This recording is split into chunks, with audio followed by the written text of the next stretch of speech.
Guys welcome to Impulse. So നമ്മൾ നോക്കാൻ പോകുന്നത് medicinal and toilet preparation act 1955 ആണ് കേട്ടോ. സോ ബേസിക്കലി നമുക്ക് നമ്മുടെ ഉണ്ടാക്കുന്ന മാനുഫാക്ചറിങ് സാധനങ്ങളിൽ ആൽക്കഹോളോ നാർക്കോട്ടിക്സോ ഉണ്ട് എന്നുണ്ടെങ്കിൽ അതിൻ്റെ മാനുഫാക്ചറിങ് എപ്പോഴും കൺട്രോൾ ചെയ്യുന്നതും റെഗുലേറ്റ് ചെയ്യുന്നതും ഗവൺമെൻറ് ആയിരിക്കും. അപ്പം അതുമായി ബന്ധപ്പെട്ട കാര്യങ്ങളാണ് നമ്മൾ നോക്കാൻ പോകുന്നത്.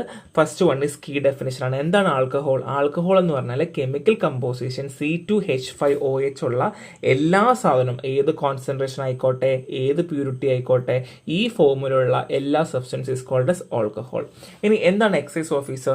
അതായത് എക്സൈസ് പവർ ഉള്ള ഒരു ഓഫീസറിനെയാണ് നമ്മൾ എന്ത് പറയുക? എക്സൈസ് ഓഫീസർ എന്ന് പറയുക. ഇനി എന്താ മെഡിസിനൽ പ്രിപ്പറേഷൻ? നമ്മളൊരു രോഗം മാറാനോ അല്ലെങ്കിൽ രോഗം ഉണ്ടോ ഇല്ലയോ എന്ന് കണ്ടുപിടിക്കാൻ വേണ്ടിയൊക്കെ നമ്മൾ ചെയ്യുന്ന അല്ലെങ്കിൽ കണ്ടുപിടിക്കുന്ന സബ്സ്റ്റൻസ് ആണ്, ആനിമലിനോ ഹ്യൂമനോ ചെയ്യുന്ന സബ്സ്റ്റൻസ് ആണ് മെഡിസിനൽ പ്രിപ്പറേഷൻ എന്ന് പറയുന്നത് കേട്ടോ. ഡെഫിനേഷൻ ആണ്, നിങ്ങൾ നോക്കിയാൽ മതിയാവും. സോ ബേസിക്കലി മാനുഫാക്ചറിങ് മോഡ്, അത് ആൽക്കഹോളിക് കണ്ടെയ്നിങ് ആയിട്ടുള്ള മാനുഫാക്ചറിങ് മോഡ് രണ്ട് തരത്തിലാണ്. The first one is manufacture in bond, രണ്ടാമത്തെ മാനുഫാക്ചർ ഔട്ട്സൈഡ് ബോണ്ട്. അതായത് ഇൻ ബോണ്ട് എന്ന് വെച്ചാൽ നമ്മൾ ഡ്യൂട്ടി ഇവിടെ അടയ്ക്കുന്നില്ല, പകരം നമ്മൾ എക്സൈസ് സൂപ്പർവിഷൻ്റെ അണ്ടറിലേക്ക്, എക്സൈസ് ഓഫീസർ ഉണ്ടാവില്ലേ, അതുപോലെ എക്സൈസിൻ്റെ അണ്ടറിലായിരിക്കും ഡ്യൂട്ടി അടയ്ക്കുന്നുണ്ടാവില്ല. അതായത് നമ്മൾ ടാക്സോ കാര്യങ്ങളോ പൈസ അടയ്ക്കുന്നുണ്ടാവില്ല എന്നുള്ളതാണ്. ഇനി ഔട്ട്സൈഡ് ബോണ്ട് ആണെങ്കിലോ ഇവിടെ ഡ്യൂട്ടി അടച്ചിട്ടായിരിക്കും നമ്മൾ ആൽക്കഹോൾ പ്രിപ്പറേഷൻ ചെയ്യുന്നത്. സോ ബേസിക്കലി ഇൻബോണ്ട് ആണെങ്കിൽ, ഈ ഇൻബോണ്ട് ആണ് എന്നുണ്ടെങ്കിൽ കുറച്ച് പോയിന്റ്സ് ഞാൻ പറഞ്ഞു തരാം. ലാർജ് സ്കെയിലിനാണ് നോർമലി ഇങ്ങനെ ചെയ്യുക, ലാർജ് സ്കെയിലിനായിരിക്കും ചെയ്യേണ്ടാവുക. ഇവിടെ എക്സൈസ് ഡ്യൂട്ടി ഞാൻ ഓൾറെഡി പറഞ്ഞല്ലോ, നമ്മൾ ഉണ്ടാക്കി ലാസ്റ്റ് വരുന്ന ഫിനിഷ്ഡ് പ്രൊഡക്റ്റിന് മാത്രമേ നമ്മൾ എന്ത് ചെയ്യുള്ളൂ. നമ്മൾ ഇപ്പോൾ നമ്മുടെ ആൽക്കഹോൾ ഉണ്ട്, ആൽക്കഹോൾ വെച്ച് നമ്മൾ പ്രിപ്പറേഷൻ ഉണ്ടാക്കി അവസാനം ഉണ്ടാക്കുന്ന പ്രിപ്പറേഷൻ ഉണ്ടാവില്ല. അതനുസരിച്ച് നമ്മൾ ഉണ്ടാക്കി നമ്മൾ പുറത്തേക്ക് കൊണ്ടുപോകുന്ന അനുസരിച്ച് നമ്മൾ എന്ത് ചെയ്യുക? ഡ്യൂട്ടി അടയ്ക്കുക എന്നുള്ളതാണ് കേട്ടോ. പിന്നെ അത് മാത്രമല്ല, നമ്മൾ ഒരു കൺസ്ട്രക്ഷൻ ചെയ്യുമ്പോൾ, അത് ബോണ്ടഡ് ലബോറട്ടറിയുടെ കൺസ്ട്രക്ഷൻ ചെയ്യുമ്പോൾ മേജറായിട്ട് നമ്മൾ ചെയ്യേണ്ട കുറച്ച് കാര്യങ്ങളുണ്ട്. നിങ്ങൾ ആദ്യം ഒരു സ്ക്വയർ കോളം വരയ്ക്കുക, ഒരു എൻട്രൻസ് വരയ്ക്കുക, അതിനുശേഷം റോ സ്പിരിറ്റ് റൂം വരയ്ക്കണം, മാനുഫാക്ചറിങ് റൂം വരയ്ക്കണം, ഫിനിഷ്ഡ് ഗുഡ് സ്റ്റോർ വരയ്ക്കണം, and office for excise staff. ഇവിടെ ആയിരിക്കണം, ഈ കയറുന്ന എൻട്രിയിലായിരിക്കണം ആര്? എക്സൈസ് സ്റ്റാഫ് ഉണ്ടാവേണ്ട. ഈ ഒരു പടം വരച്ച് വെക്കണം കേട്ടോ. സോ ഇവിടെ എക്സൈസിൻ്റെ സ്റ്റാഫിൻ്റെ ഓഫീസ്, ഇവിടെ റോസ്പിറ്റ് റൂം, ഇവിടെ ഫിനിഷ്ഡ് ഗുഡ് സ്റ്റോർ, ആൻഡ് ഇവിടെ ഓഫീസ് ഫോർ എക്സൈസ് സ്റ്റാഫ്. ഈ ഒരു കാര്യം നിങ്ങളുടെ മനസ്സിൽ എപ്പോഴും ഉണ്ടായിരിക്കണം കേട്ടോ. ഇനി ഇവിടെ ആണെങ്കിലോ ഔട്ട്സൈഡ് ബോണ്ട് ആണെങ്കിലോ ഒരൊറ്റ ആളുണ്ടാവില്ല. ആരാ? ഈ എക്സൈസ് ഓഫീസറുടെ ഓഫീസ് മാത്രമേ ഉണ്ടാവില്ല, ബാക്കിയെല്ലാം അവിടെ ഉണ്ടാകുമെന്നുള്ളതാണ് കേട്ടോ. സോ ഇവിടെ ഒരു പ്രശ്നമുണ്ട് കേട്ടോ. ഈ ഇൻബോണ്ടിന് ഒരു പ്രശ്നമുണ്ട്. ഇവിടെ ഡ്യൂട്ടി അടയ്ക്കാത്തത് കൊണ്ട് തന്നെ ഒരു സെക്യൂരിറ്റി മണി എന്തെങ്കിലും അടച്ചേ പറ്റും. അതായത് നമ്മളൊരു ഇത്ര രൂപ അവിടെ നമ്മൾ ഗവൺമെന്റ് കെട്ടി വെക്കേണ്ടി വരും. കാര്യം അവർക്കൊരു പറയാൻ പറ്റില്ല, ആൽക്കഹോൾ ഇവർ ഉപയോഗിച്ചുകൊണ്ട് അതിൽ പൈസ കൊടുത്തില്ലെങ്കിൽ എന്ത് ചെയ്യും അല്ലേ. പിന്നെ അത് മാത്രമല്ല, ഇവിടെ റിലാക്സേഷൻ ഒന്നുമില്ല. നിങ്ങൾക്ക് ഒഫൻസും പെനൽറ്റി വന്നാൽ അപ്പം തന്നെ പണി കിട്ടും കേട്ടോ. ഇവിടെ ആണെങ്കിൽ നമുക്ക് അങ്ങനെ ഒരു സെക്യൂരിറ്റിയോ മണിയോൻ്റെ ആവശ്യമൊന്നുമില്ല. പക്ഷേ നമുക്ക് ചെറിയ റിലാക്സേഷൻ ഒക്കെ ഉണ്ട് കേട്ടോ. ബേസിക്കലി ഇൻഫ്രാസ്ട്രക്ചറിൻ്റെ കാര്യത്തിലൊക്കെ നമുക്ക് ചെറിയൊരു റിലാക്സേഷൻ ഒക്കെ കൊടുത്തിട്ടുണ്ട് എന്നുള്ളതാണ്. പിന്നെ അത് മാത്രമല്ല, the spirit can be obtain from a distillery or a spirit warehouse by sending an indent prepare only 2 copy. So നമ്മൾ ഇവിടെ ഇന്ത്യൻ്റെ ഒക്കെ അയക്കും കേട്ടോ. ഇന്ത്യൻ്റെ ഇവിടെ 2 കോപ്പി ആയിരിക്കും, ഇവിടെ ആണെങ്കിൽ 3 കോപ്പി ആയിരിക്കും എന്നുള്ളതാണ്. ഇതെന്താ ഞാൻ പറഞ്ഞു തരാം. ഇന്റൻഡിങ് കണക്ക് നോക്കി വെക്കുക. ഇവിടെ 2 കോപ്പി, ഇവിടെ 3 കോപ്പിയാണ് ഇന്റൻഡിങ്ങിൻ്റെ നിങ്ങൾ മനസ്സിൽ വിചാരിക്കുക.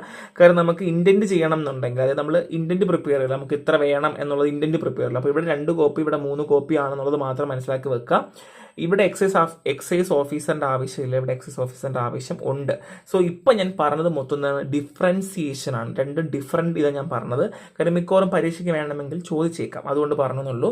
സോ ബോണ്ട് ലബോറട്ടറി റിക്വയർമെൻറ്റ് ഞാൻ ഓൾറെഡി പറഞ്ഞു, സിംഗിൾ എൻട്രൻസ് ആയിരിക്കണം, ഞാൻ പറഞ്ഞല്ലോ. ഇനി സ്പിരിറ്റ് സ്റ്റോർ റൂം വേണം, സെപ്പറേറ്റ് റൂം വേണം, medicinal preparation separate, toilet preparation separate. ഇപ്പം ചില മാനുഫാക്ചറിങ് ഏരിയയിൽ മെഡിസിനൽ പ്രിപ്പറേഷനും ടോയ്ലറ്റ് പ്രിപ്പറേഷനും വെച്ചേക്കാം. അപ്പോൾ രണ്ട് മിക്സപ്പ് ആവാതിരിക്കാൻ വേണ്ടി നമ്മൾ സെപ്പറേറ്റ് ആയിട്ട് വെക്കുന്നത്. ഇനി ബോണ്ട് ലബോറട്ടറി സെക്യൂരിറ്റി ആണ്. വിൻഡോ സെക്യൂരിറ്റി നമുക്ക് ഉണ്ടായിരിക്കണം. ബോണ്ട് ലബോറട്ടറിക്ക് നിർബന്ധമായി എന്താണ്? വിൻഡോ സെക്യൂരിറ്റി ഉണ്ടായിരിക്കണം. വിൻഡോസ് ഒക്കെ അയൺ റോഡ് കൊണ്ടായിരിക്കണം ഇത് ഉണ്ടാക്കിയിരിക്കേണ്ടത്. കാരണം എന്തുകൊണ്ടാണ്? കാരണം ആൽക്കഹോൾ ആണ്, ആർക്ക് വേണമെങ്കിൽ എന്ത് ചെയ്യാം? ഇടിച്ച് അകത്തേക്ക് കയറി വരാം അല്ലേ. അപ്പോൾ അതുകൊണ്ട് തന്നെ നിർബന്ധമായിട്ടും വിൻഡോസ് അത്രയും കട്ടി ഉണ്ടാവണം. റൂം ഐഡന്റിഫൈ ചെയ്യണം. റൂമിലാണെങ്കിൽ ലേബൽ കൊടുക്കണം, സീരിയൽ നമ്പറും കൊടുത്തിട്ടുണ്ടായിരിക്കണം. പിന്നെ ഡ്രെയിനേജ് സിസ്റ്റം എന്തായാലും എപ്പോഴും ഒറ്റ ഇതിലേക്ക്, അതായത് എല്ലാ പൈപ്പുകളും ഒറ്റ ഡ്രെയിനേജ് സിസ്റ്റത്തിലൂടെ ആയിരിക്കണം പോവേണ്ടത് കേട്ടോ. ഇത്രയും കാര്യങ്ങൾ ശ്രദ്ധിക്കണം. ഇനി ബോണ്ട് ലബോറട്ടറി ലൈസൻസ് എങ്ങനെയാണ് നമ്മൾ എടുക്കുക? First of all pre requisite ആണ്. സോ പ്രീ റിക്വസ്റ്റ് എന്ന് വെച്ചാൽ നമ്മൾ ഓൾറെഡി മാനുഫാക്ചറിങ്ങിന് വേണ്ടി നമുക്ക് ലൈസൻസ് ഉണ്ടായിരിക്കും, എന്നാൽ മാത്രമേ നമുക്ക് എന്ത് ചെയ്യാൻ പറ്റുള്ളൂ, ബോണ്ട് ലബോറട്ടറി ലൈസൻസ് എടുക്കാൻ പറ്റുള്ളൂ. കാര്യം ആദ്യമേ നിങ്ങളൊരു ഫാക്ടറി ഉണ്ടാക്കി നിങ്ങൾ ആദ്യം മാനുഫാക്ചറിങ് ലൈസൻസ് എടുക്കണം, എന്നാൽ മാത്രമേ എന്ത് ചെയ്യാൻ പറ്റുള്ളൂ, നമുക്ക് വീണ്ടും ഒരു ബോണ്ട് ലബോറട്ടറി ലൈസൻസ് എടുക്കാൻ പറ്റുള്ളൂ. ആപ്ലിക്കേഷൻ നമ്മൾ എന്ത് ചെയ്യണം, ലൈസൻസിങ് അതോറിറ്റിക്ക് ഫോർവേഡ് ചെയ്യേണ്ടത് വളരെ അത്യാവശ്യമാണ് എന്നുള്ളത് മറന്ന് പോകരുത്. ഒരു കാര്യം കൂടെ ആലോചിക്കണം, നിങ്ങൾ ഈ ആപ്ലിക്കേഷൻ കൊടുക്കുന്ന സമയത്ത് നിങ്ങളുടെ പേര്, നിങ്ങൾ എന്താണ് ചെയ്യാൻ പോകുന്നത്, നിങ്ങൾ അവിടെ എന്തൊക്കെ ഉണ്ടാക്കാൻ പോകുന്നത്, അവിടെ എത്ര പേരുണ്ട്, എത്ര സ്റ്റാഫ് ഉണ്ട് എന്നുള്ള കാര്യങ്ങളൊക്കെ അവിടെ നിർബന്ധമായിട്ടും ഡീറ്റെയിൽസ് കൊടുക്കേണ്ടത് ആവശ്യമാണ്. സോ ബേസിക്കലി അതോറിറ്റി ആരാണ്, excise commissioner of bonded manufacturing. Bonded laboratory ആണെങ്കിൽ ബോണ്ടഡ് മാനുഫാക്ചറിങ്ങിന് എക്സൈസ് ഓഫീസർ ആയിരിക്കും അവിടെ ഉണ്ടാവുക എന്നുള്ളതാണ്.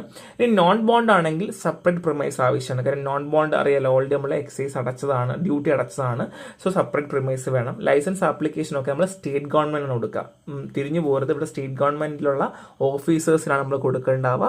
സ്പെസിഫിക്കേഷൻ പറയുവാണെങ്കിൽ അങ്ങനെ ബോണ്ടഡ് മാനുഫാക്ചറിങ് എങ്ങനെയായിരുന്നു അതുപോലെ തന്നെയാണ്, വേറെ വ്യത്യാസങ്ങളോ കാര്യങ്ങളോ ഇല്ല. അപ്പോൾ രണ്ട് സെയിം ആണ്, വേറെ വ്യത്യാസമില്ല. പക്ഷേ ഇവിടെ ഡ്യൂട്ടി അടച്ചിട്ടുണ്ട് എന്നുള്ളത് മാത്രമേ ഉള്ളൂ.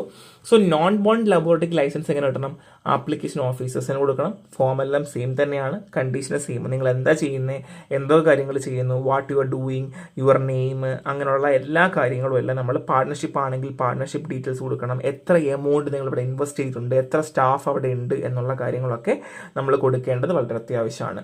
ഇത് നോൺ ബോണ്ട് ലൈസൻസിന്റെ ഫീസാണ്. ആൽക്കഹോൾ കൺസപ്ഷൻ ഫ്രീ ആണ്. So 120 litre per litre for less per annum ആണെങ്കിൽ 10 രൂപയും 125 മുതൽ 500 ലിറ്റർ പെർ ആനം ആണെങ്കിൽ 25ഉം ആയുർവേദ യുനാനി പ്രിപ്പറേഷൻ ആണെങ്കിൽ 25 രൂപ എന്ന രീതിയിലാണ് നമ്മൾ എന്ത് ചെയ്യുന്നത്, നമ്മൾ നോൺ ബോണ്ട് ലബോറട്ടറിക്ക്, അതായത് നമ്മൾ ഡ്യൂട്ടി അടയ്ക്കാത്ത സ്ഥലങ്ങളിൽ നമ്മൾ ഫീസ് ഈടാക്കുന്നത് കേട്ടോ. ഇത്രയും ഉണ്ടാക്കുന്നുണ്ടെങ്കിലാണ് പറയുന്നത് കേട്ടോ. 120 ലിറ്റർ പെർ ലിറ്റർ ആണ് അല്ലെങ്കിൽ ലെസ് പെർ ആനം ആണ് ഉണ്ടാക്കുന്നതെങ്കിൽ 10 രൂപ പെർ ഫീസാണ് നമ്മൾ കൊടുക്കുന്നത് കേട്ടോ. സോ ഈ പലതിലും പല ബുക്കുകളിലും പല രീതിയിലാണ് പറയുന്നത്. ചിലതിൽ alcohol less than 4000 per litre ആണെങ്കിൽ 100 രൂപ എന്ന് പറയുന്നു. സോ നമ്മളിത് മൾട്ടിപ്ലൈ ചെയ്താണ് പറഞ്ഞിട്ടുള്ളത്. സോ ഇത് നോക്കിയാൽ മതിയാവും. സോ ഒഫൻസ് ആൻഡ് പെനാൽറ്റി പറയുവാണെങ്കിൽ നിങ്ങൾ ലൈസൻസുമായിട്ട് കംപ്ലയിൻസ് ചെയ്യുന്നില്ല, അല്ലെങ്കിൽ നിങ്ങൾ പറഞ്ഞ കാര്യങ്ങൾ ചെയ്യുന്നില്ല എങ്കിൽ നിങ്ങൾക്ക് 6 മാസം തടവ് ശിക്ഷയും 200 രൂപ വരെ ഫൈനും കിട്ടാം, അല്ലെങ്കിൽ രണ്ടും ഒരുമിച്ചും കിട്ടാം. ഇനി എക്സൈസ് ഓഫീസർ ഫെയിലിയർ, അതായത് അവിടെ നിർത്തിക്കുന്ന എക്സൈസ് ഓഫീസറാണ് ഫെയിലിയർ കാണിക്കുന്നതെങ്കിൽ 3 മാസത്തെ ഇംപ്രസ്മെന്റും പിന്നെ 2000 രൂപ അല്ലെങ്കിൽ രണ്ടും ഒരുമിച്ചും കൂടെ വേണമെങ്കിൽ വരാം. ഇനി ഒഫൻസ് ആൻഡ് പെനാൽറ്റി അടുത്തതാണ് ഇംപ്രോപ്പർ സ്റ്റോക്ക് കീപ്പിംഗ്. നിങ്ങൾ സ്റ്റോക്ക് മര്യാദയ്ക്ക് വെക്കുന്നില്ല, അല്ലെങ്കിൽ എറർ കാണിച്ചാൽ 100 രൂപ ഫൈനാണ്. ഇനി ഫേക്ക് എൻട്രീസ്, നിങ്ങൾ ഫേക്ക് ആയിട്ട് എൻട്രീസ് കാണിക്കുവാണ് എന്നുണ്ടെങ്കിൽ, വേറെ പേജൊക്കെ ഒട്ടിച്ച് ചേർക്കുവാണെങ്കിൽ 100 രൂപ. And proof export proof failure ആണ്. സോ നിങ്ങൾക്ക് പ്രൂഫ് കാണിക്കാൻ പറ്റില്ല എന്നുണ്ടെങ്കിൽ 2000 രൂപ വരെ നിങ്ങൾക്ക് ഫൈൻ ഈടാക്കേണ്ടി വരും എന്നുള്ളതാണ് കേട്ടോ. സോ ഇമ്പോർട്ടൻസ് ഓഫ് കംപ്ലയിൻസ് ആണ്. സോ ബേസിക്കലി നമുക്കറിയാം, നമുക്ക് പ്രൊട്ടക്ഷൻ, റെഗുലേഷൻ, ട്രസ്റ്റ് ഒക്കെ ഇതിൽ ആവശ്യമാണ്. കാരണം ഏതെങ്കിലും ഒരു പോയിന്റിൽ വെച്ച് ആർക്ക് വേണമെങ്കിൽ എന്ത് ചെയ്യാം, ഇതിനകത്ത് എന്ത് വേണമെങ്കിലും കാണിച്ചു കൂട്ടാം എന്നുള്ളതാണ്. അപ്പോൾ അത്രയും പ്രൊട്ടക്ഷനും റെഗുലേഷനും ഒക്കെ ആവശ്യമുള്ളൊരു ഭാഗം കൂടെയാണ് എന്നുള്ളതാണ്. സോ ഇമ്പാക്ട് ഓൺ ഇൻഡസ്ട്രി, നമുക്ക് എല്ലാവർക്കും അറിയാം ആൽക്കഹോൾ എന്ന് പറയുന്നത് നമുക്ക് അത്രയും ഒരുപാട് ഒരു മിസ്യൂസ് ചെയ്യാം, അല്ലെങ്കിൽ ഒരുപാട് പ്രശ്നങ്ങൾ ഉണ്ടാവാനുള്ള ചാൻസ് ആണ്. അപ്പം കൺസ്യൂമർ പ്രൊട്ടക്ഷൻ ആയാലും അല്ലെങ്കിൽ സ്റ്റാൻഡർഡൈസേഷൻ വളരെ അത്യാവശ്യമാണ് എന്നുള്ളതാണ്. പിന്നെ എനിക്ക് 2-3 പോയിന്റ്സുകൾ എക്സ്ട്രാ കുറച്ച് പറയാനുണ്ട്. അത് ഞാൻ അടുത്തൊരു ക്ലാസ്സിൽ സെപ്പറേറ്റ് ആയിട്ട് നിങ്ങൾക്ക് നോട്ട് തരുന്നുണ്ടാവും. അത് എങ്ങനെയാണ് മാനുഫാക്ചർ ചെയ്യേണ്ടത് എന്നുള്ളതാണ്. ആ നോട്ട് ഞാൻ സെപ്പറേറ്റ് തരാം കേട്ടോ. അപ്പോഴത്തേക്ക് നിങ്ങൾക്ക് ഏകദേശം അതിൻ്റെയും കൂടെ ഐഡിയ കിട്ടും. ഇത് ഇത്രയും നമ്മുടെ ഫസ്റ്റ് സ്റ്റെപ്പാണ്. ഇത്രയും നിങ്ങൾ എന്ത് ചെയ്യുക, നോക്കി വെക്കുക.